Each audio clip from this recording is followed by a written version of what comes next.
आवहो बनी रानी बैठ तू अंगनवा। आवहो बनी रानी बैठ तू अंगनवा। आचरा में भरिला सुहाग सुहाग तोहके भेजेला सजनवा। आवहो बनी रानी बैठ तू अंगनवा। आवहो बनी रानी बैठ तू अंगनवा। बाबा सिसक रोए अम्मा बिलख रोए। बाबा सिसक रोए अम्मा बिलख रोए। अब बेटी भइलो पराया पराया तोहके करेला सजनवा।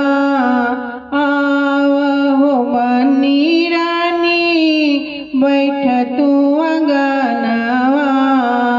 आवहो बनी रानी बैठ तू अंगनवा। चाचा सिसक रोए चाची बिलख रोए।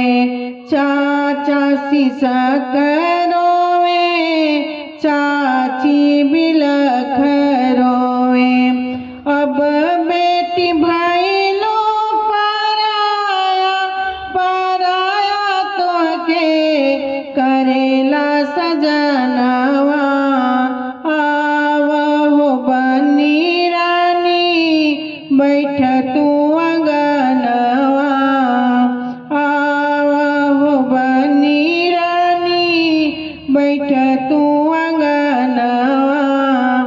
भैया सिसक रोए दीदी बिलख रोए। जीजा बिलख रोए दीदी सिसक रोए। अब बहन भइलो पराया पराया तोहके करेला सजनवा। आवहो बनी रानी बैठ तू अंगनवा। आवहो बनी रानी बैठ तू अंगनवा। आचरा में भरिला सुहाग सुहाग तोहके भेजे